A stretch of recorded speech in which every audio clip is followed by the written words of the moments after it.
कृपया शांत हो जाए और अपना स्थान ग्रहण कर ले। भाई भैया हेलो परवीन, कृपया शांत हो जाए और अपना स्थान ग्रहण कर ले। दो साथी लोग खड़े हैं, पीछे कुर्सियों पर अपना स्थान ग्रहण कर लें।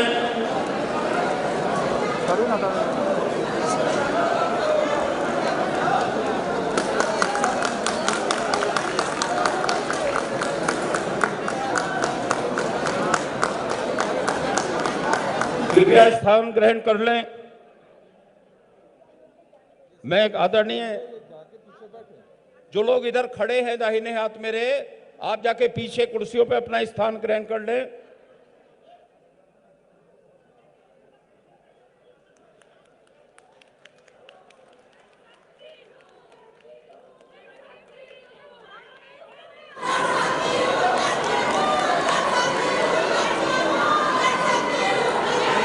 पिछोड़ा हमारी उत्तराखंड की महिलाओं की शान का प्रतीक है।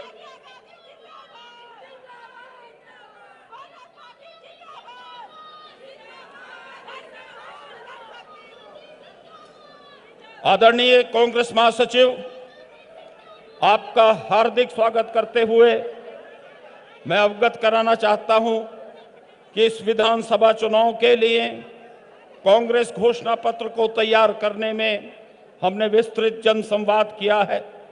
700 गांवों में रात्रि प्रवास, सभी जिला और ब्लॉक कार्यकर्ताओं के साथ चर्चा, समाज के सभी वर्गों के साथ विचार विमर्श करते हुए शहरी क्षेत्रों के साथ, सुदूर ग्रामीण क्षेत्रों के निवासियों के साथ विस्तृत चर्चा कर उनके सुझाव एकत्र किए हैं।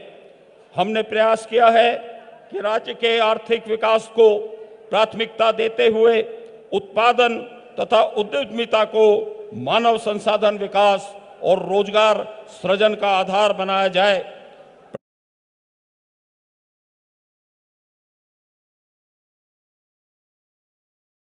उत्पादकता से जोड़ा जाए। इससे प्रतिज्ञा पत्र 2022 को स्वरूप प्रदान किया है। मंचासीन वरिष्ठ नेताओं के मार्गदर्शन के लिए मैं आभार व्यक्त करता हूं। मैं आमंत्रित करता हूं नेता प्रतिपक्ष आदरणीय प्रीतम सिंह जी को उनके संबोधन के लिए।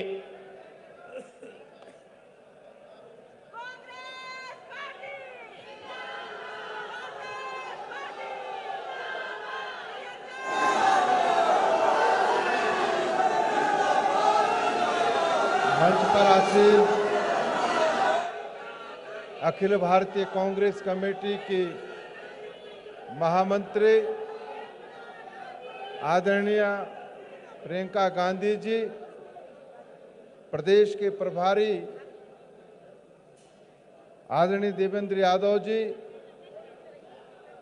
प्रदेश कांग्रेस कमेटी के सम्मानित अध्यक्ष गणेश गोदियाल जी, मंच पर आसीन उत्तराखंड राज्य के पूर्व मुख्यमंत्री आदरणीय हरीश रावत जी, सभी मंच पर आसीन कांग्रेस के वरिष्ठ नेता, यहाँ उपस्थित कांग्रेस के मेरे सम्मानित साथियों,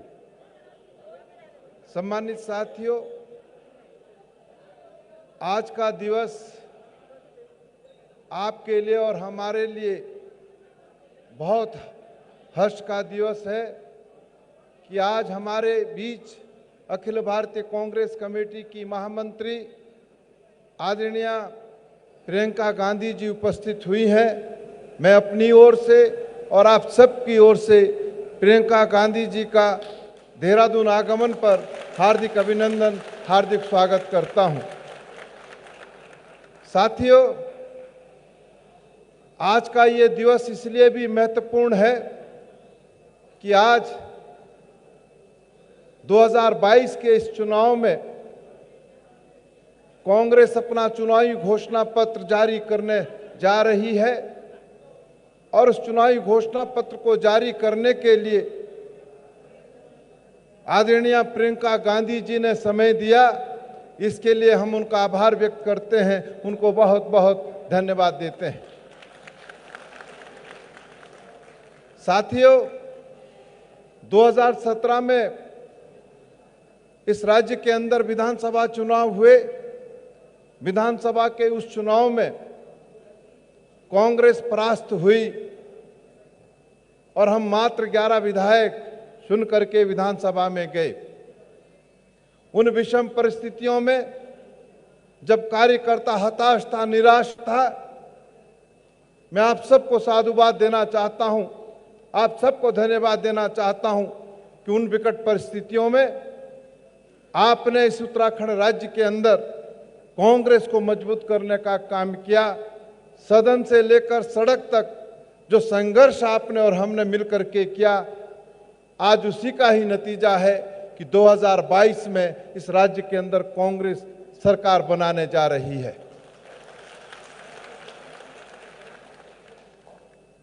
साथियों, जिनको उत्तराखंड के लोगों ने 2017 में प्रचंड बहुमत के साथ सरकार सौंपी थी, सत्ता में बैठे हुए लोगों ने आपसे और हमसे बड़े बड़े वादे किए थे, लेकिन आज मुझे ये कहते हुए कोई संकोच नहीं है, जिनके हाथों में सत्ता थी, जिन लोगों ने आपसे और उत्तराखंड के लोगों से बड़े बड़े वादे किए थे, वो सरकार उन वादों को पूरा करने में पूरी तरीके से विफल साबित हुई है। आज किसान सड़क पर आंदोलन करने के लिए बाध्य है। ये उत्तराखंड राज्य जिसको हम देवभूमि कहते हैं, इस देवभूमि के अंदर 19 किसानों ने आत्महत्या करने का काम किया, लेकिन सरकार के कान पर जूं तक नहीं रेंगी। नौजवान साथियों को रोजगार देने का वादा सत्ता में बैठे हुए लोगों ने किया था, लेकिन आज विडंबना ऐसी है कि उत्तराखंड राज्य बेरोजगारी की दर में प्रथम पंक्ति पर खड़ा है और नौजवान साथियों से सत्ता में बैठे हुए लोगों ने वादा किया था, यदि नौजवान साथी डबल इंजन की सरकार बनाने में सहयोग करेंगे तो हम उत्तराखंड के नौजवान साथियों को रोजगार देने का काम करेंगे। लेकिन साथियों, आज जब उत्तराखंड का नौजवान साथी सत्ता में बैठे हुए लोगों से रोजगार मांगने का काम कर रहा है, तो सत्ता में बैठे हुए हुक्मरान पुलिस बल के माध्यम से उनका दमन करने का काम कर रहे हैं। और मैं कहना चाहता हूं, यही सत्ता में बैठे हुए लोग थे जिन लोगों ने आपसे और हमसे कहा था कि यदि बीजेपी की सरकार बनेगी, डबल इंजन की सरकार बनेगी, तो हम महंगाई को कम करने का काम करेंगे। आज हालात बद से बदतर हैं। पेट्रोल 100 के पार चला गया है, डीजल 90 के पार चला गया है, और जब देश के अंदर डॉक्टर मनमोहन सिंह जी और सोनिया जी की अगुवाई में कांग्रेस की सरकार चल रही थी, उस समय गैस का सिलेंडर 400 रुपए में था। आज आपको और हमको गैस का सिलेंडर 1000 रुपये में मिल रहा है। तो ये वादा कि हम महंगाई को कम करने का काम करेंगे, इन लोगों ने, सत्ता में बैठे हुए लोगों ने गरीब को जिस तरीके से कुचलने का काम किया है, निश्चित रूप से उत्तराखंड और देश का आमजन 2022 के इस विधानसभा चुनाव में परिवर्तन करते हुए 2024 में इस देश के अंदर कांग्रेस की सरकार बनाने का रास्ता प्रशस्त करेंगे, ऐसा मेरा विश्वास है, ऐसा मेरा भरोसा है। सम्मानित साथियों, कोरोना की महामारी थी, उस कोरोना की महामारी से लड़ने में सरकार पूरी तरीके से असफल साबित हुई। और मैं कहना चाहता हूं, जब कोरोना की दूसरी लहर आई, उस लहर के दौर में हमने अपने परिजनों, अपने मित्रों के ऐसे तमाम साथियों को खोने का काम किया जिसकी शायद निकट भविष्य में भरपाई नहीं हो पाएगी।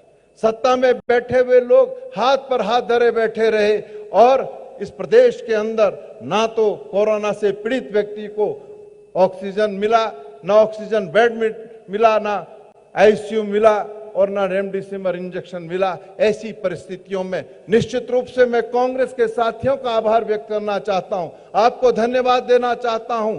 जब लोग कोरोना से जंग लड़ रहे थे, उस समय कांग्रेस के साथियों ने अपनी जान हथेली पर रख करके कोरोना पीड़ितों के साथ, उन परिवारों के साथ खड़े होने का काम किया। इसके लिए भी मैं आपको साधुवाद देना चाहता हूं, आपको बहुत बहुत धन्यवाद देना चाहता हूं। सत्ता में बैठे हुए लोगों ने भ्रष्टाचार मुक्त सरकार का वादा किया था और कहा था कि 100 दिन के अंदर हम लोकायुक्त लाएंगे, लेकिन मुझे कहते हुए कोई संकोच नहीं है, आज जो वर्तमान सरकार है, इस सरकार को खनन माफिया, भू माफिया, शराब माफिया संचालित करने का काम कर रहे हैं। लोकायुक्त का कहीं अता पता नहीं है। और आज हम उत्तराखंड के लोगों से कहना चाहते हैं कि 2022 में जो कांग्रेस की सरकार बनेगी, वो सरकार भ्रष्टाचार से मुक्त सरकार होगी और साथ ही साथ हम इस प्रदेश को लोकायुक्त देने का काम करेंगे। ये विश्वास और ये भरोसा हम उत्तराखंड के लोगों को दिलाना चाहते हैं। हरिद्वार के अंदर कोरोना टेस्टिंग में जो भ्रष्टाचार हुआ है, उसको पूरी दुनिया ने देखा है। इस प्रदेश के अंदर भू कानून को ध्वस्त करने का काम सत्ता में बैठे हुए लोगों ने किया और जिसके लिए आज की तारीख में भी लोग आंदोलनरत हैं। ये मैं आज आपसे कहना चाहता हूं, आपके सामने है, तीर्थ पुरोहितों ने सड़क पर उतर करके लंबा संघर्ष करने का काम किया है। एक नहीं, बड़ी लंबी चौड़ी फेहरिस्त है, यदि उसका मैं जिक्र करूंगा तो बहुत लंबा वक्त चाहिए। और साथियों, आज आपसे कहना चाहता हूं कि कांग्रेस ने उत्तराखंड स्वाभिमान की प्रतिज्ञा ली है और कहा है कि 4 धाम 4 काम हम इस प्रदेश के अंदर करने जा रहे हैं। हमारा पहला कार्य होगा, जब हम सरकार में आएंगे तो बेरोजगारी के खिलाफ कांग्रेस संघर्ष करने का काम करेगी, बेरोजगारी को दूर करने का काम करेगी। ये हम उत्तराखंड के नौजवान साथियों से वादा करते हैं और साथ ही साथ महंगाई पर भी हम अंकुश लगाने का काम करेंगे। आदरणीय प्रियंका जी, राहुल जी भी आए थे और जब राहुल जी आए थे, उन्होंने परेड ग्राउंड के अंदर जब विशाल जनसभा को संबोधित करने का काम किया, तो मैं कह सकता हूं कि उत्तराखंड के लोगों में एक नया जोश का संचार हुआ, कांग्रेस के कार्यकर्ताओं में एक नया जोश का संचार हुआ है। और आज आप आई हैं इस देवभूमि में, निश्चित रूप से आपके संबोधन से उत्तराखंड राज्य के अंदर जो 2022 का चुनाव होने जा रहा है, उस जंग को हम जीतने का काम करेंगे, ऐसा मेरा विश्वास है, मेरा भरोसा है। मैं पुनः प्रियंका गांधी जी का देहरादून आगमन पर हार्दिक अभिनंदन, हार्दिक स्वागत करते हुए अपनी बात विराम करता हूं। जय हिंद, जय भारत, जय उत्तराखंड।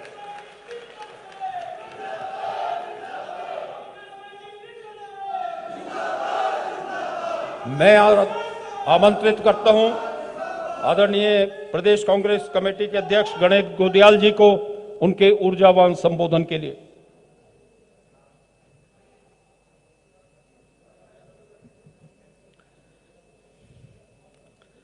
दैणा हुया खोली का गणेशा, दैणा हुया मोरी का नारायणा। शोषण मुक्त समाज की स्वप्न दृष्टा, करोड़ों करोड़ भारतीयों की भविष्य की आशा और अन्याय पर न्याय की जीत की प्रतीक हमारी आदरणीय राष्ट्रीय महासचिव प्रियंका गांधी जी का मैं इस देवभूमि में पहुंचने पर हार्दिक अभिनंदन और स्वागत करता हूं। मंचासीन सभी सम्मानित हमारे बहुत ही आदरणीय नेतागण और हमारे सभी कांग्रेस के साथी और तमाम इस प्रदेश के तमाम दूर दराज के इलाकों में बैठे हुए और इस कार्यक्रम को देख रहे तमाम उत्तराखंड के हमारे भाई और बहनों, ये हम सब लोगों के लिए ऐतिहासिक क्षण है, गौरव का क्षण है, क्योंकि आज हमारी राष्ट्रीय महासचिव आदरणीय प्रियंका जी बहुत ही उम्दा तोहफे लेकर, उपहार लेकर आपके सामने हमारा मैनिफेस्टो जारी करने के लिए आ रखी हैं। साथियों, एक श्लोक कहा गया है कि न तो अहम कामये राज्यम न स्वर्ग न पुनर्भवम, कामये दुख तप्ता नाम प्राणी नाम आर्तनाशनम। और भारतीय राजनीति में एक ऐसी शख्सियत है जो इस श्लोक को चरितार्थ करती हैं।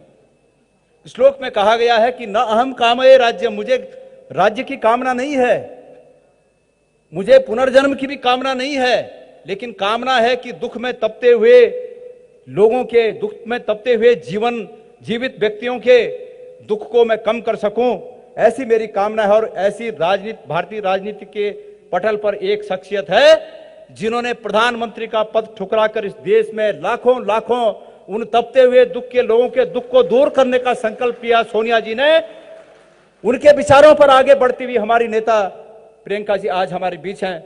इससे बड़ा सौभाग्य का दिन क्या हो सकता है। साथियों, वर्तमान उत्तराखंड की सरकार के जो कारनामे हैं उनके बारे में हमारे बड़े भाई प्रीतम सिंह जी ने यहां पर कहा, और आज वो दिन है कि हम अगली आने वाली कांग्रेस की सरकार में क्या करेंगे, उसके लिए हम अपनी बात को कहें। उस बात को कहने से पहले मैं एक बात आप लोगों को कहना चाहता हूं, हम सब उसके प्रत्यक्षदर्शी हैं। आदरणीय राहुल जी पिछले 2 महीने पहले हमारे बीच आए और एक बहुत बड़ी जनसभा को उन्होंने संबोधित किया। आदरणीय प्रियंका जी वो पूरे उत्तराखंड का दिल जीत कर यहां से गए हैं। उन्होंने एक बात कही और उन्होंने कहा कि इस वीर भूमि के वीर जवानों से, इस वीर भूमि के वीर बेटों से, बहनों से मेरा रिश्ता है। और वो क्या रिश्ता है? उन्होंने कहा कि इस वीर भूमि, इस देवभूमि की मिट्टी से मेरा रिश्ता है। और वो रिश्ता है कि इस देश की सरहदों पर रक्षा करते हुए इस प्रदेश के हजारों लाखों जवानों ने अपने प्राणों की आहुति देकर इस देश की एकता और अखंडता के लिए अपनी जान की बाजी लगाई। और मेरे परिवार के 2 लोगों ने इस देश की एकता और अखंडता के लिए जान दी है। कुर्बानी का रिश्ता है मेरा और आपका। और आपको हम अपने नेता के रूप में ही सिर्फ नहीं, बल्कि अपने उस देश की एकता और अखंडता की रक्षा करने वाले रिश्तेदार के रूप में आज हम इस देवभूमि में आपका स्वागत करते हैं। मेरे प्यारे साथियों, कांग्रेस ने अतीत में कुर्बानियां दी हैं इस देश की और एकता और अखंडता के लिए। विकास के अगर मैं बातें करूं तो आज दिल्ली में बैठे हुए वो लोग जो भारत सरकार को चलाने की बात कर रहे हैं, वो कांग्रेस के बनाए हुए बड़े बड़े उद्यमों को बेचकर भारत की सरकार को चलाने का काम कर रहे हैं, कुछ नया काम नहीं कर रहे हैं। और जुमलेबाजी, चुनाव में जुमले कहते हैं और उसके बाद कहते हैं कि चुनाव में तो जुमले बोले जाते हैं। मैं इस मंच से उत्तराखंड की जनता का आह्वान करना चाहता हूं कि इन जुमलेबाजों के जुमले में मत फंसिए। हमने 5 साल बर्बाद किए। उत्तराखंड को कांग्रेस की 2002 से 2007 तक की सरकार, उसके बाद जो हमारा द्वितीय कार्यकाल था, वो सरकार जहां तक इस उत्तराखंड को लेकर आई थी, आज अमित शाह जी के शब्दों में वो गड्ढा हो गया है। इन गड्ढों को भरना है तो कांग्रेस को लाना है। और मैं आप सब साथियों के माध्यम से कहना चाहता हूं, जिस दिन मैं कांग्रेस का अध्यक्ष पद हमारे शीर्ष नेतृत्व के आशीर्वाद से मुझे प्राप्त हुआ, मुझे मीडिया ने सबसे पहला पूछा कि भोदियाल जी आप क्या करना चाहते हो। और मैंने कहा कि मैं जो सबसे बड़ा काम चाहता हूं, मेरी सरकार, कांग्रेस की सरकार उत्तराखंड में स्थापित होकर जिन मकसदों के लिए उत्तराखंड राज्य का निर्माण हुआ, जो हमारे शहीदों का सपना था, उत्तराखंड निर्माण में जिन्होंने अपनी शहादत दी, उनके जो सपने थे, हमारे आंदोलनकारी भाइयों ने जो खून और पसीना बहाया, उनके जो सपने थे, उनके सपनों के अनुरूप उत्तराखंड हम बनाएंगे। और वो सपनों का उत्तराखंड वो होगा जिसमें प्रत्येक व्यक्ति को जो सरकारी सेवा में नहीं है, उस प्रत्येक घर को एक सरकार द्वारा प्रायोजित रोजगार हम दे सकें। ये 4 लाख रोजगार देने की बात जो आपके माध्यम से हम कर रहे हैं, ये वही है। मेरे साथियों, जुमला था ना, बहुत हुई महंगाई की मार, अब की बात फलाने की सरकार 470 का सिलेंडर 1100 पार पहुंचा दिया। जुमला साबित हुआ। लेकिन हम सिर्फ इस जुमले को कहकर अपने फर्ज की इतिश्री नहीं कर सकते। इसलिए हमने संकल्प लिया है कि हम आज प्रियंका जी के यहां पर उपस्थिति में हम सब ये घोषणा करते हैं कि हमारी सरकार आने पर जो आपने ये जो हमारे पोस्टर बैनर लगे हैं पूरे प्रदेश में, जो हमने संकल्प लिया है कि इन जुमलेबाजों को इनकी हैसियत दिखाकर हम 1100 के सिलेंडर को फिर 500 तक लेके आएंगे। ये हम आज इस मंच से घोषणा करना चाहते हैं। ये हमारी बहनों के गृहिणियों के दुख और दर्द को समझते हुए हमारे शीर्ष नेतृत्व ने फैसला ले रखा है। आदरणीय प्रियंका जी को इस बात की बहुत चिंता थी कि पहाड़ी क्षेत्रों में लोग बड़ी मुश्किलों से लकड़ी की गठरी लाकर किस तरह जीवन का निर्वहन इस आधुनिक युग में कर रहे हैं, 1100 का सिलेंडर नहीं ले सकते हैं, ये चिंता थी। और जब मैनिफेस्टो कमेटी की उनकी इस चिंता से अवगत कराया गया, तो सभी लोगों ने निर्णय लिया कि आपकी इस भावना का आदर करते हुए और इसीलिए विशेष रूप से आज इस मौके पर आपको भी आमंत्रित किया गया है। मैं धन्यवाद देना चाहता हूं कि आपने ये समय निकाला और हमें आशीर्वाद दिया। मैं साथियों आपसे निवेदन करना चाहता हूं कि उत्तराखंड की जो मूलभूत समस्याएं हैं, कांग्रेस की सरकार रोजगार, उसके अलावा जो स्वास्थ्य की समस्या है, महंगाई की समस्या है और हमारे जो गरीब परिवार हैं, प्रत्येक वर्ष उन लोगों को हमारे राहुल जी की न्याय योजना के तहत 40,000 रुपए जो मिलने चाहिए, वो ये सरकार, हमारी सरकार, आने वाली सरकार देगी।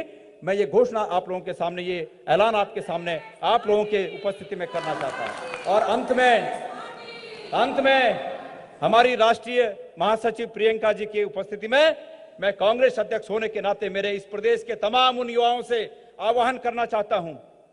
मेरे साथियों, जब कोरोना काल में आपकी नौकरियां गई, आज हर एक गांव में 150, 150 बच्चे हैं जो नौकरियां छोड़कर वापस आ रखे हैं। मैं उनसे पूछना चाहता हूं, सबने सुना होगा, हमारे देश के आदरणीय प्रधानमंत्री जी ने उस समय बड़ी लच्छेदार भाषा कही और कहा कि मैं 20 लाख करोड़ का पैकेज जारी करता हूं। सबने सुना होगा। मैं पूछना चाहता हूं, उस 20 लाख करोड़ के पैकेज में से किसको राहत मिलनी चाहिए थी? राहत उसको मिलनी चाहिए थी जिसकी नौकरी गई। अगर किसी की 12,000, 15,000 की नौकरी गई तो उसे कहना चाहिए था कि भाई जब तक तुम्हारी दोबारा नौकरी नहीं लगती है, तुम्हें हम 5,000, 7,000 रुपए पर माह देते हैं। लेकिन अफसोस कि उन्हें एक नया पैसा नहीं मिला। जिसकी दुकानें बंद रही 4-6 महीने, बाल बच्चे भूखे रहने की नौबत आई, उस दुकानदार को कहना चाहिए था कि तुझे हम 5,000, 10,000 रुपया कुछ देते हैं। लेकिन अफसोस उसे कुछ नहीं मिला।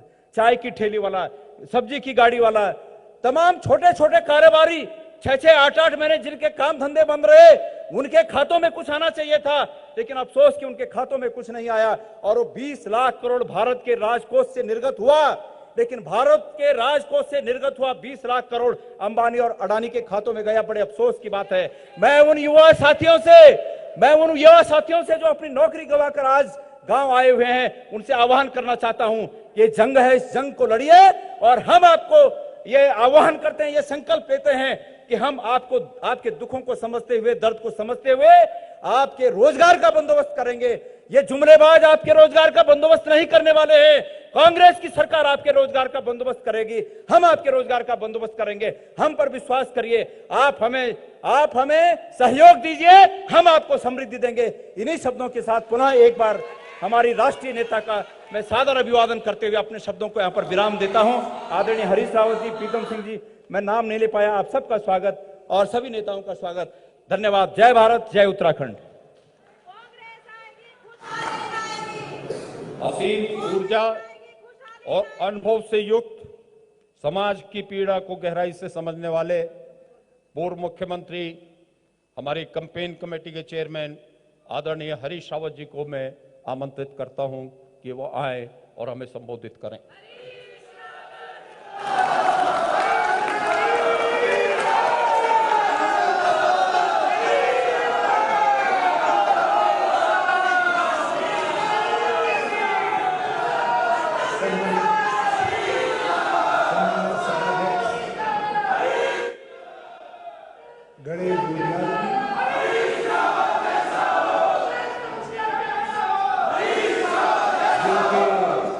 उत्तराखंड आगमन की सारा उत्तराखंड दूर दूर गांव में हमारी बहनें, भाई, बुजुर्ग बड़ी बेसब्री के साथ प्रतीक्षा कर रहे थे। ऐसी हमारी राष्ट्रीय महासचिव और हमारी कांग्रेस के सारे विश्वासों की थाती को अपने साथ लेकर के चलने वाली आदरणीय प्रियंका गांधी जी, मैं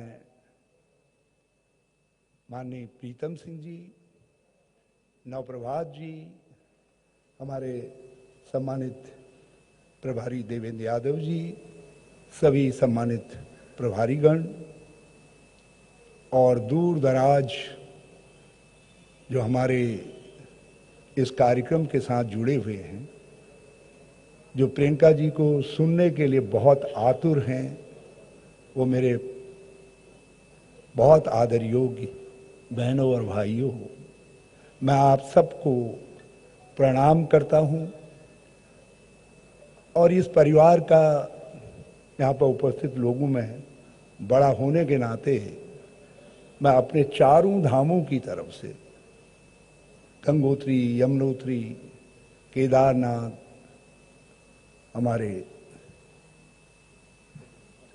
केदारनाथ और बद्रीनाथ, बागनाथ, जागनाथ, नाथों के नाथ महादेव के को प्रणाम करते हुए प्रियंका जी, आपको और आपके संघर्ष को बहुत बहुत आशीर्वाद देता हूं। और मैं दो ऐसे उद्घोषों का साक्षी रहा हूं जिनको युगांतकारी कहा जा सकता है। इंदिरा जी ने, तब हम छात्र थे, कहा था गरीबी हटाओ। गरीबी एक पल में नहीं हटती, वो जानती थी। गरीबी हटाने के लिए आज उनकी तीसरी पीढ़ी भी संघर्ष कर रही है। राहुल जी संघर्ष कर रहे हैं, प्रियंका जी संघर्ष कर रही हैं, मगर उनका नारा युगांतकारी था। उसने प्रत्येक सरकार को मजबूर किया कि वो गरीब को अपनी नीतियों का केंद्र बिंदु बनाए। और उनकी पोती ने एक इतना ही युगांतकारी नारा 21वीं सदी के भारत को बनाने के लिए दिया है। कहा है, लड़की हूं, लड़ सकती हूं। और बिना इस नारे के पूर्ण भावार्थ को समझे और उसके साथ अपने को जोड़े, कोई भी राजनीतिक दल 21वीं सदी का खुशहाल भारत नहीं बना सकता, खुशहाल उत्तराखंड नहीं बना सकता है। मैं बहुत बहुत आपको धन्यवाद देता हूं। भगवान आपको शक्ति दे और आप राहुल जी के साथ मिलकर कांग्रेस को 2024 में फिर से सत्ता में लाएं, ताकि आपकी दादी के नारे को, युगांतकारी नारे को, आपके नारे के साथ नारी हूं, लड़ सकती हूं, लड़की हूं, लड़ सकती हूं के साथ मिलाकर हम 21वीं सदी का खुशहाल भारत बना सकें। ये मेरा वादा आप सब अपने उत्तराखंड के भाई बहनों से भी है। आज हमने प्रियंका जी को इसलिए आमंत्रित किया, हमारी नारी शक्ति को भी एक नई स्फूर्ति की जरूरत है, एक नई प्रेरणा की जरूरत है। हमारा उत्तराखंड अपने नारियों का, वीर नारियों का बहुत बहुत आभारी है। वही हमारे प्राणाधार हैं, वही हमारे जीवनाधार हैं। हमारे उत्तराखंड को यदि ये पहचान है आज इस देवभूमि को, तो उसमें हमारे बहनों का, भाई बहनों का बहुत बड़ा योगदान है। उसके बाद योगदान हमारे वीर सैनिकों का है, हमारे स्वतंत्रता संग्राम के सेनानियों का है, हमारे राज्य आंदोलन के सिपाहियों का है। मैं उन सब लोगों को भी बहुत बहुत प्रणाम करता हूं। आज हम प्रियंका जी के माध्यम से, हमारे शास्त्रों में कहा जाता है कि कन्या जिसकी शुरुआत करती है तो शुभ ही शुभ होता है। तो आज हम अपने एक संकल्प को, जिसको हमने कहा है कि उत्तराखंड का सम्मान, 4 धाम 1000 काम, हमारे घोषणा पत्र समिति के सब सदस्यगण नवप्रभात जी के नेतृत्व में आज उस संकल्प को लेकर के, उस संकल्प पत्र को लेकर के, मैं तो उसको सीधी सादी भाषा में, आप सबके समझने की भाषा में घोषणा पत्र ही कहूंगा, उसको लेकर के आए हैं। और आपके हाथों जब हम उसको लोगों को समर्पित कर रहे हैं, उत्तराखंड के लोगों के सामने समर्पित कर रहे हैं, प्रियंका जी, हम सब जो मंचासीन लोग हैं, हम अपनी जिम्मेदारी को समझते हैं और हम प्राण प्रण से भी इस घोषणा पत्र को अक्षर अक्षर लागू करेंगे, पूरी तरीके से लागू करेंगे। आप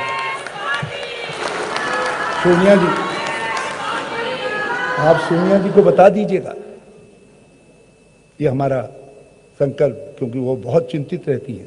जो कहो उसको करो, आज हमारा ये जो घोषणा पत्र है, इस घोषणा पत्र में हमने अपने पिछले, जब भी यहां सत्ता में कांग्रेस रही 2002 से लेकर 2013, 14, 15, 16, उन सब जनोन्मुखी कार्यों का जिक्र करते हुए उसकी बुनियाद पर आपसे ये हजारों वादे किए हैं।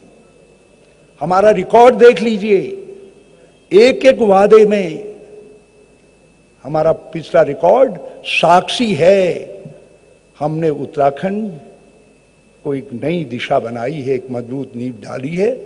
आप 2022 में हमारे हाथ में दीजिए बागडोर, इस निकम्मी अकर्मण्य सरकार से छुटकारा दिलवाइए, जिसके मुख्यमंत्री को इतने ही अल्प कार्यकाल में खनन प्रेमी मुख्यमंत्री की संज्ञा मिल जाती हो। यदि कहीं ज्यादा समय मिल जाता तो हो सकता है बालू बजरी के साथ हमारे खेतों की मिट्टी को भी बेच डालने का काम करते, हमारी छाती को भी बेच डालने का काम करते। और उन्होंने शुरुआत कर दी थी जब इन्होंने विशेष रूप से सम्मिलित हैं।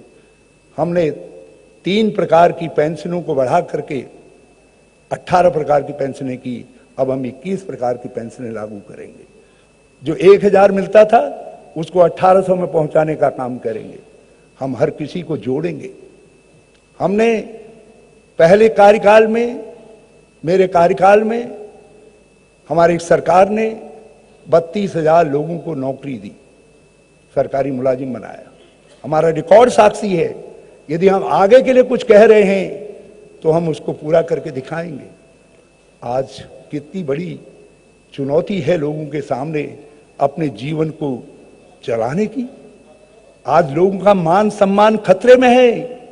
इन 5 सालों में उत्तराखंड का कुछ नहीं बदला।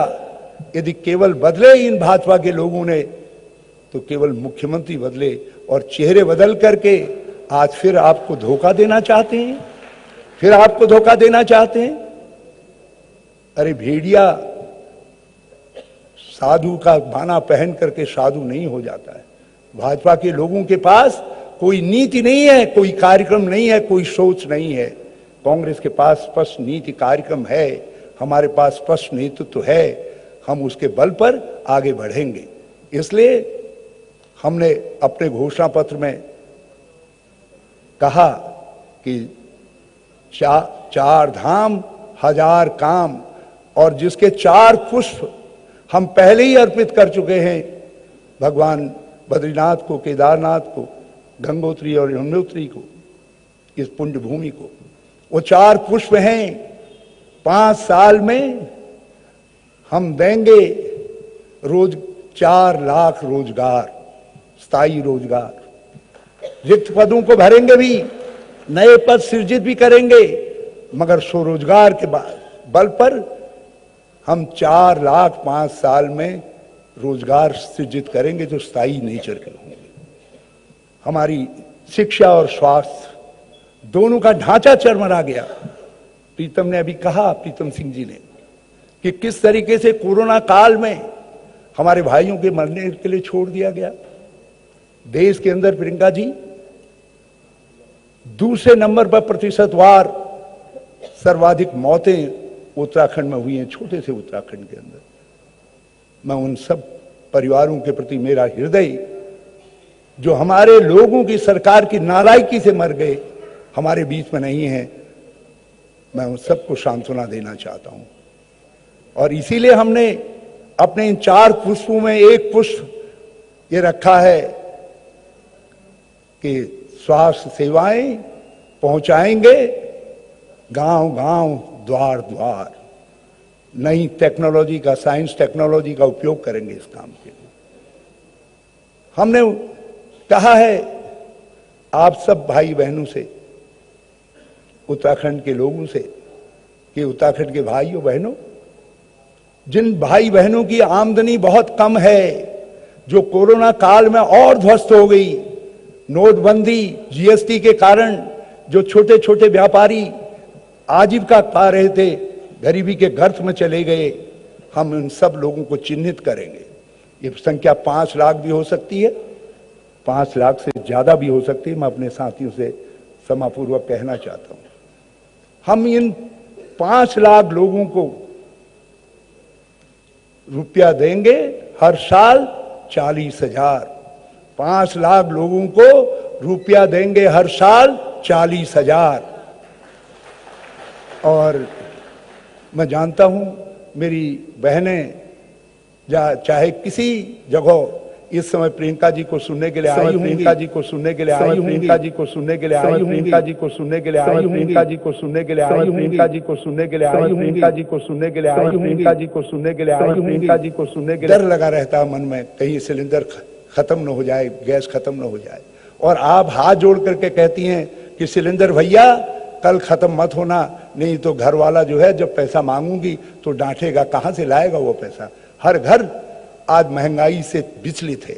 खाने का तेल जो हमारे समय में 58 रुपए में मिलता था, इन्होंने 200 रुपए में पहुंचा दिया।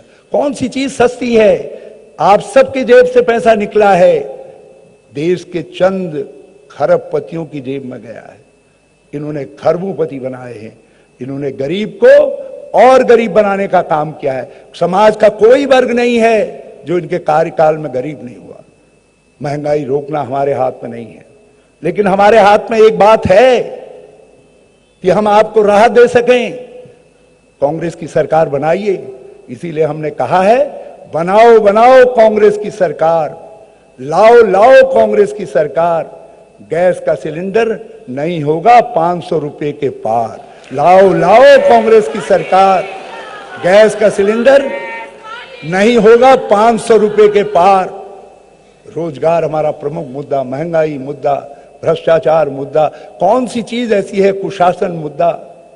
हमने लोकायुक्त बनाया, गवर्नर के घर भेजा, लोकायुक्त इन्होंने बाहर नहीं निकाला।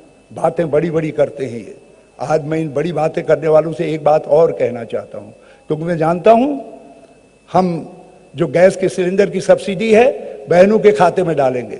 मैं अपने भाइयों से भी कहना चाहता हूं, हम सत्ता में आएंगे, पहले साल 100 यूनिट बिजली फ्री और दूसरे साल उसको बढ़ा करके 200 यूनिट तक लेकर के जाने का काम करेंगे।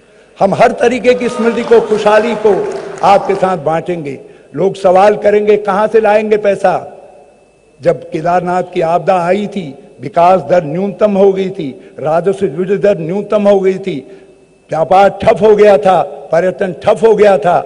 ये उत्तराखंडी संकल्प था, भगवान केदारनाथ का आशीर्वाद था। हमारी सरकार ने 1.5 साल के अंदर स्थिति सुधारी और 2017 में हमारी जो विकास दर थी वो 11.5% थी, जो राजस्व वृद्धि दर थी वो 19.5% थी। कर्नाटक के बाद दूसरे स्थान पर थे। जो प्रति व्यक्ति आमदनी थी वो राष्ट्रीय औसत से बहुत ज्यादा 1,74,000 हमने पहुंचाने का काम किया था। हम फिर से उस काम को करके दिखाएंगे। हम संसाधन जुटाएंगे, पैसा जुटाएंगे। और प्रियंका जी, आप हमारी मॉनिटरिंग कर सकती हैं।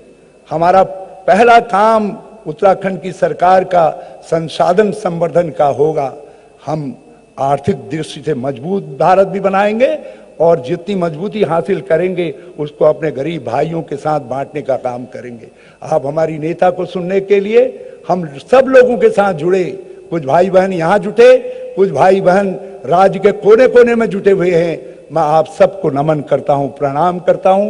हृदय से बहुत धन्यवाद देते हुए मैं माननीय प्रियंका गांधी जी का फिर से बहुत बहुत स्वागत करता हूं। जाले छा मेरे बॉडा बॉडी भूली भूलिया जहां भी हैं वहीं से ताली बजा करके जरा प्रियंका गांधी जी का जबरदस्त तरीके से समर्थन कर उनका स्वागत करें। जय हिंद, जय हिंद, जय भारत, जय उत्तराखंड, जय उत्तराखंडियत, जय प्रियंका गांधी।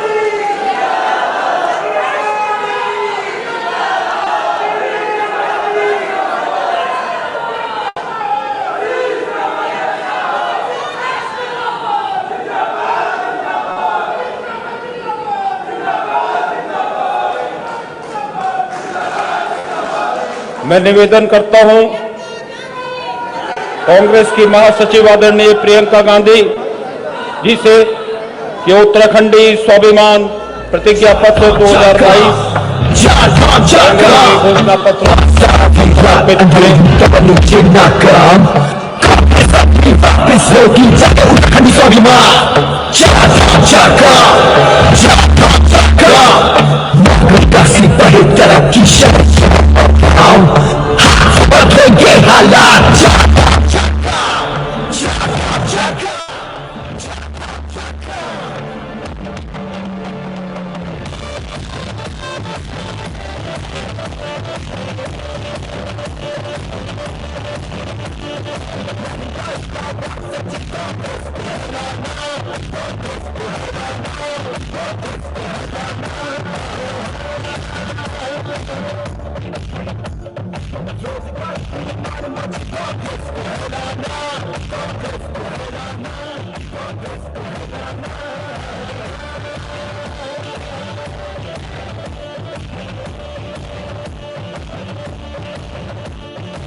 हम देखेंगे एक छोटा सा प्रस्तुतिकरण एक आदरणीय बहन सुनीता गोयल जी के जीवन संघर्ष पर आधारित।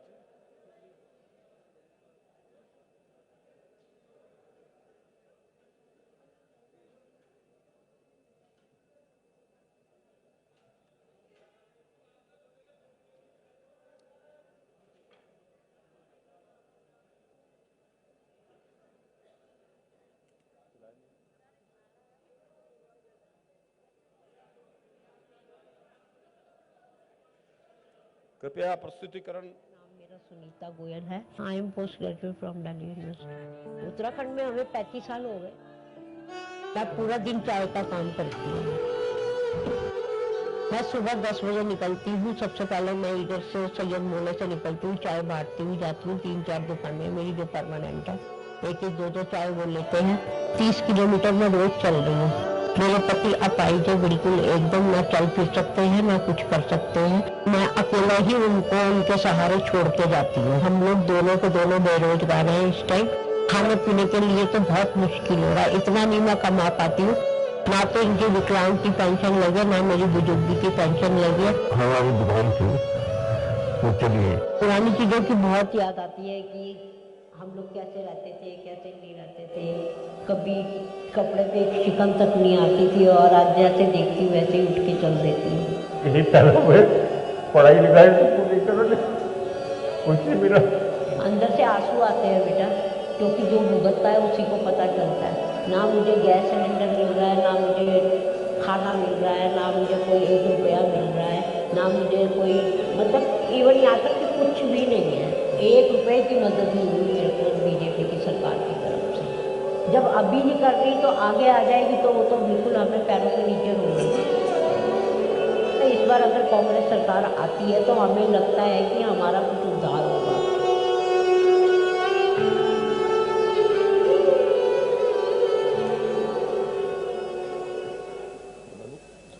मैं निवेदन करूंगा आदरणीय सुनीता गोयल जी से कि वो आए और निवेदन करूंगा कांग्रेस महासचिव आदरणीय प्रियंका जी से कि उनको एक सम्मान धनराशि प्रदान करने की कृपा करें।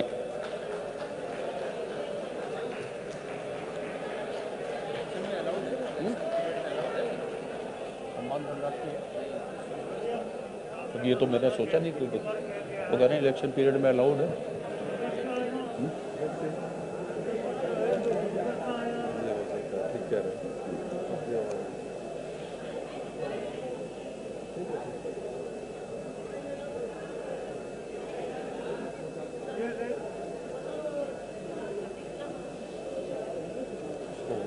प्ले कार्ड को तो इन्होंने शूट करा दिया, हटा दे।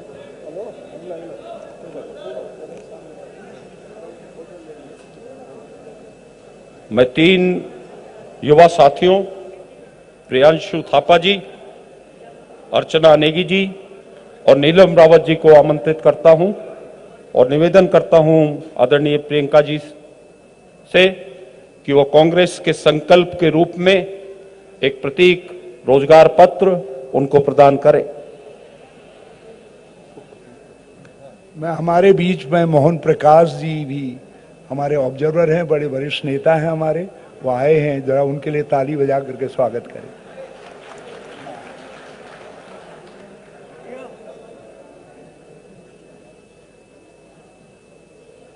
Congress party, Congress party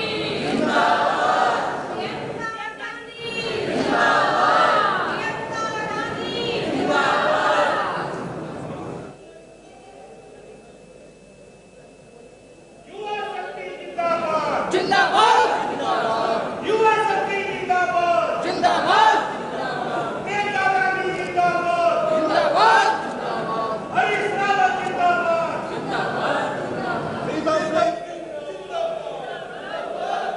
Sonia Gandhi, Sonia Gandhi.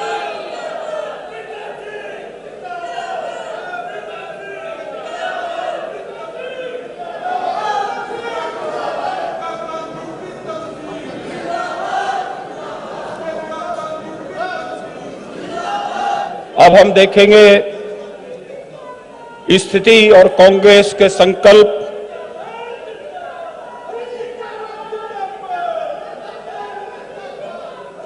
रसोई गैस के ऊपर कि उसका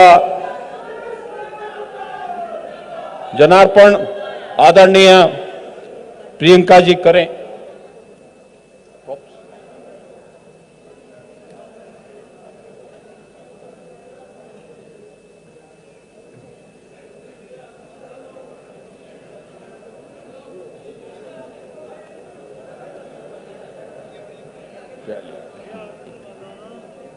इधर इधर लगा दे,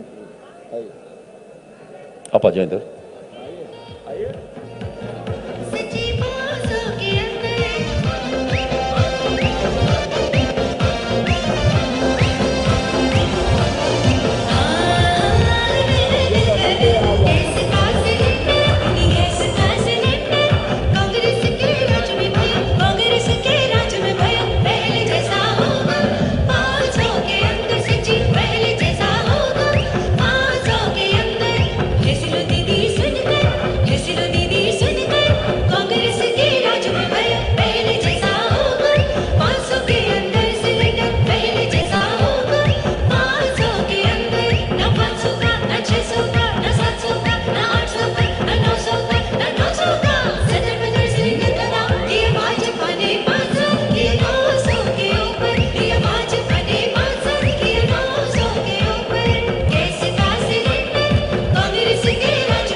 देश में अन्याय का विरोध करने का साहस और नारी शक्ति की प्रतीक आदरणीय प्रियंका जी को आमंत्रित करता हूं कि वह आएं और हमारा मार्गदर्शन करें।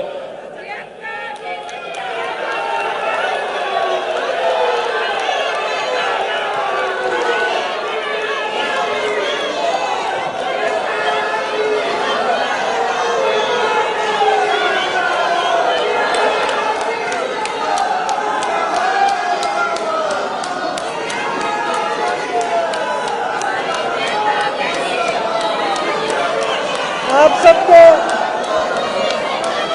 बहुत बहुत धन्यवाद।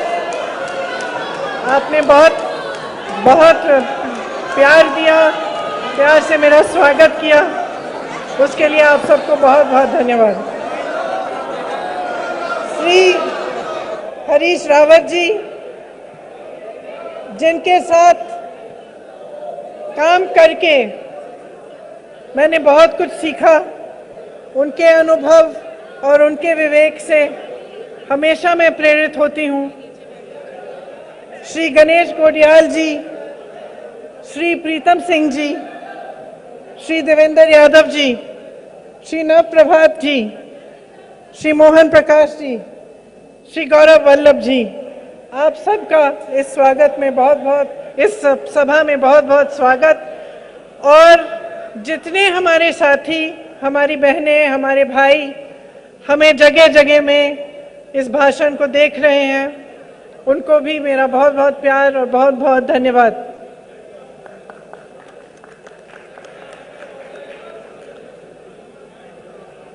भगवान केदारनाथ, भगवान बद्रीनाथ, गंगोत्री जी, यमुनोत्री जी की ये भूमि है। इस भूमि का मैं नमन करती हूँ। इस भूमि के साथ मेरे परिवार का पुराना रिश्ता है।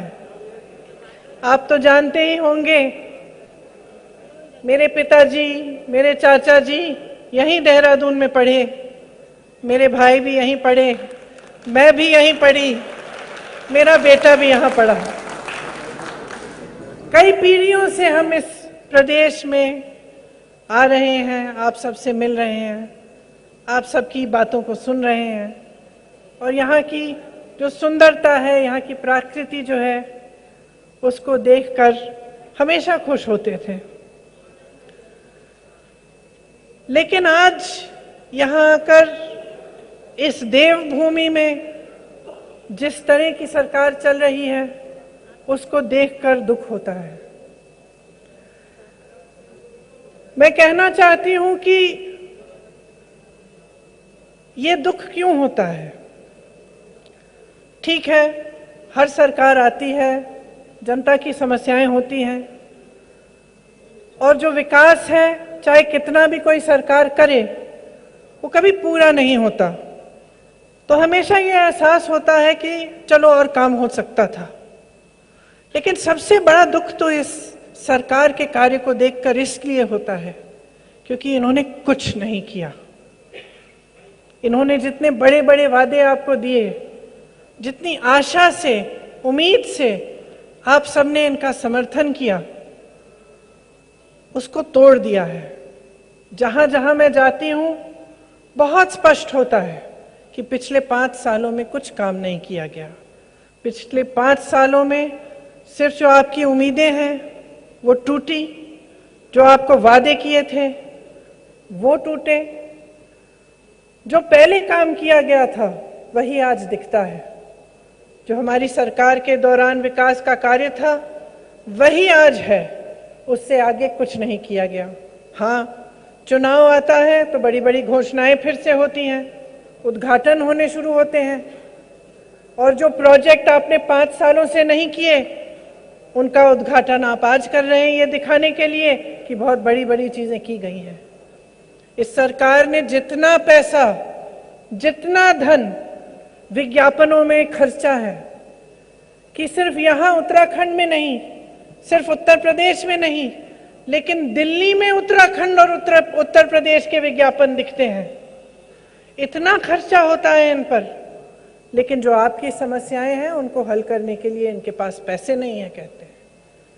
जब हम घोषणा करते हैं कि हम कुछ करना चाहते हैं, वो सवाल उठाते हैं कि पैसे कहाँ से आएंगे। सच्चाई ये है कि पैसे हैं। सच्चाई ये है कि रोजगार के लिए खाली पद हैं। सच्चाई ये है कि सरकार की नीयत ठीक नहीं है। अगर ये करना चाहती थी तो कर सकती थी। सच्चाई ये है कि आपको डबल इंजन की सरकार का वादा किया, लेकिन आज स्थिति इन्होंने ये बना दी है कि पेट्रोल डीजल इतना महंगा है, इनका ही इंजन ठप हो गया है।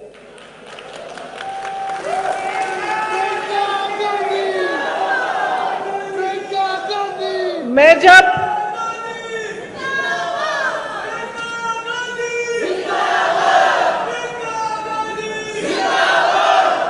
जब अपनी बहनों से मिलती हूँ, वो मुझे बताती हैं कि कितनी परेशान है।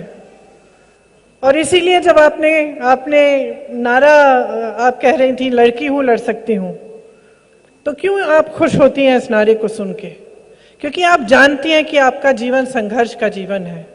आप जानती हैं कि कुछ भी हो, समाज का बोझ आप उठाती हैं, महंगाई का बोझ आप उठाती हैं, जो परिस्थितियां हैं उसका बोझ हमेशा महिला उठाती है। महिला के पास बहुत ज्यादा मौके नहीं है। महिला के पास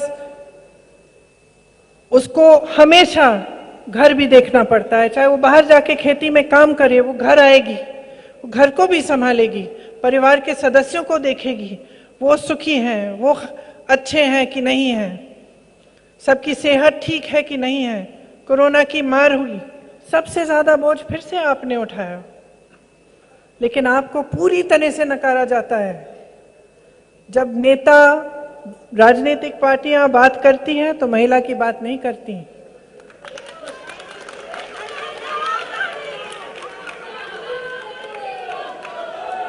क्या आपको मालूम है कि उत्तराखंड में हर 5 घंटे एक महिला के साथ अत्याचार होता है? हर 5 घंटे।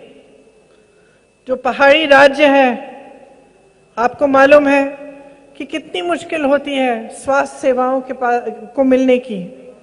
जब आप बीमार पड़ती हैं, गर्भवती होती हैं, तो अक्सर आपको बहुत दूर जाना पड़ता है डॉक्टर से मिलने के लिए या अस्पताल से कोई सुविधा लेने के लिए। क्या किया इस सरकार ने आपके लिए? आपको मालूम होगा कि सबसे ज्यादा बेरोजगारी महिलाओं में ही है। यहाँ तमाम महिलाएं बेरोजगार हैं। आशा बहुएं, आंगनवाड़ी की महिलाएं, उनका मानदेय बढ़ाया भी नहीं गया। कितना समय हो गया है? साल हो गए हैं और उनका मानदेय वहीं का वहीं है। मैं जानती हूँ, उत्तर प्रदेश में काम करती हूँ, वहाँ आशा बहनें जो हैं, आंगनवाड़ी की बहनें जो हैं, खूब परेशान हैं, संघर्ष करती हैं। जब अपनी आवाज उठाती हैं तो पीटी जाती हैं, उनको जेल में डाला जाता है, उन पर रासुका की धाराएं लगाई जाती हैं। तो आप सोचिए कि कैसी सरकार चल रही है। हर जगह बेरोजगारी है, नौजवान बेरोजगार हैं। हम बेरोजगारी की बात नहीं कर रहे हैं चुनाव के समय। यहाँ के जो राजनीतिक दल हैं, जो सरकार चलाते हैं, क्या बात करते हैं? यहाँ आकर धर्म की बात करते हैं, जाति की बात करते हैं, रोजगार की बात नहीं करेंगे। ये आपको नहीं बताएंगे कि रोजगार कैसे दिलवाए हैं या कैसे दिलवाएंगे, कभी नहीं बताएंगे। ये नहीं बताएंगे कि पिछले 5 सालों में इन्होंने कितने रोजगार दिए, क्योंकि दिए ही नहीं, क्योंकि खाली पद पड़े हुए हैं। तो शिक्षा के बारे में, आपके लिए सुविधाओं के बारे में कौन सोच रहा है? ये सरकार का काम होता है। सरकार का काम है आपको सुरक्षित रखना और आपके जीवन को अच्छा बनाना। अगर आप आज भाजपा की 5 साल की सरकार के बारे में सोचें, अपने मन में झांक के सोचें कि उन्होंने क्या किया आपके लिए। क्या आप आगे बढ़ पाए? क्या आपके जीवन में कोई सुविधा आई?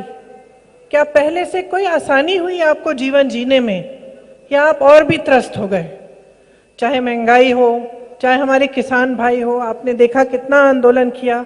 यहाँ मैं जानती हूँ गन्ने का जो बकाया है उसकी इतनी बड़ी समस्या है। अब आप सोचिए, पूरे देश भर में जो गन्ने का बकाया है कितना है? 14,000 करोड़। ठीक है, प्रधानमंत्री जी ने अपने लिए 2 हवाई जहाज खरीदे। कितने के? 16,000 करोड़ के। प्रधानमंत्री जी के 2 हवाई जहाज के खर्चे में पूरा गन्ना का बकाया हो सकता था, पूरा हो सकता था। लेकिन उन्होंने क्या चुना? अपने लिए 2 हवाई जहाज खरीदे। लेकिन ये आप मीडिया में नहीं देखेंगे, क्योंकि उनकी आलोचना तो मीडिया में होती नहीं है, आप तक ये बातें पहुंचती नहीं है। आप जानते हैं कि किसानों को कितनी परेशानी है, कितना त्रस्त है। आज खाद नहीं मिलती है उनको, तमाम मुश्किलें हैं। पेट्रोल डीजल के दाम जो हैं इतने बढ़ गए हैं, उससे किसानों पर कितना असर पड़ता है। कोरोना आया, मैं जानती हूं कि कितने लोग उत्तराखंड से दिल्ली में काम करते हैं, किस तरह से उनको कांग्रेस पार्टी ने वापस पहुंचाया। मैं जानती हूं कि उनको वहां पे भगवान पर भरोसे छोड़ दिया गया। एक दिन से दूसरे दिन बताया गया लॉकडाउन है, खुद संभालो, कैसे पहुंचोगे, पैदल पहुंचो। हमने कहा बसों का हम इंतजाम करेंगे। उत्तर प्रदेश के जो प्रवासी थे उनके लिए हमने कहा हम बसों का इंतजाम करेंगे, उसको भी मना कर दिया। आपको मालूम नहीं होगा, लेकिन जो ऑक्सीजन की कमी है उसकी कोई जरूरत नहीं थी। हमारा देश दुनिया के सबसे बड़े ऑक्सीजन मैन्युफैक्चरर्स में से है। हमारे देश में जितना ऑक्सीजन बनता है वो पूरे देश के लिए काफी था, हर अस्पताल में पहुंच सकता था। 2020 में कोरोना आया, दूसरी लहर 2021 में थी। आपके पास 1 साल था, उस 1 साल में आपने कोई योजना नहीं बनाई। आपने ऑक्सीजन का निर्यात किया, आपने वैक्सीन का निर्यात किया, और जब समय आया तो हिंदुस्तानियों के पास ना वैक्सीन थी और ना ऑक्सीजन। और किस तरह से उत्तराखंड के लोगों ने कोरोना को सहा, अपने प्यारों को खोया, ये आप मुझसे बहुत अच्छी तरह से जानते हैं कि आप किन दिनों से गुजरे। तो मैं आपसे पूछना चाहती हूं कि ठीक है, ये परिस्थितियां आप जानते हैं। आप जानते हैं कि महिला परेशान है, नौजवान परेशान है, किसान परेशान है, दलित परेशान है। जहां देखो परेशानी ही परेशानी दिखती है। आप कुछ खरीदने जाते हैं, वो महंगा हो गया है, खरीद नहीं पाते। आपको किसानी करनी है, उसमें कोई सुविधा नहीं है। आपके बच्चों को पढ़ाना है, वो भी नहीं हो पा रहा है। बड़े बड़े उद्योग बंद हो रहे हैं। BHEL जैसे उद्योगों को बेचने की योजना हो रही है। आप सब देख रहे हैं कि कुछ गिने चुने उद्योगपति जो प्रधानमंत्री जी के दोस्त हैं, उनके करीबी हैं, वही फूल रहे हैं, फल रहे हैं। कल का बजट आपने देखा, कल के बजट में गरीबों के लिए, मिडिल क्लास के लिए क्या था? कुछ नहीं। आज सुबह किसी ने मुझे कहा कि हीरे का दाम सस्ता हो गया है, हीरे का दाम सस्ता हो गया और दवा का दाम ज्यादा हो गया है, बढ़ गया है। तो आप सोचिए, मैं पूछना चाहती हूं आपसे, आप आंखें कब खोलेंगे? आप सच्चाई कब देखेंगे? जीवन दिख रहा है, हर रोज संघर्ष है, सुबह उठते हैं संघर्ष है। आज ये परिस्थिति आ गई है कि हम नाच रहे हैं कि 500 रुपए का सिलेंडर होगा। हम नाच रहे हैं, ताली बजा रहे हैं, स्टेज पे बैठ के ताली बजा रहे हैं। ये नाच गाने की बात है? क्यों ये परिस्थिति क्यों आई? आपने सिलेंडर को 1000 रुपए बना दिया। पहाड़ी में जब तक सिलेंडर पहुंचता है 2000 रुपए का मिलता है। तो आज हम खुश हो रहे हैं कि चलो हम कह पा रहे हैं कि हम 500 रुपए का करेंगे, लेकिन असलियत यह है कि ये परिस्थितियां ऐसी हो गई हैं कि आज जो सरकार को आपको देना चाहिए कोई तोहफा नहीं है, आपका हक है।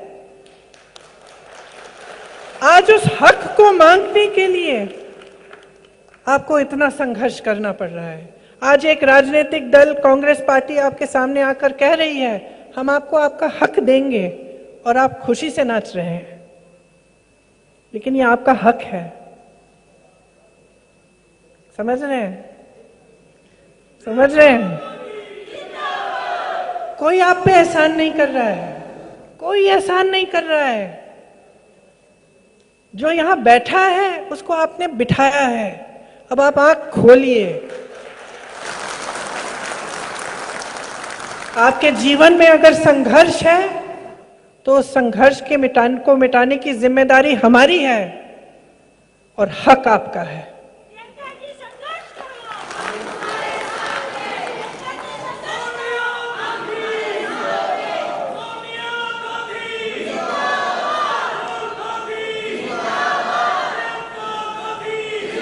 अब आपको सब दिख रहा है, आपको दिख रहा है कि यहाँ की सरकार ने क्या किया आपके लिए।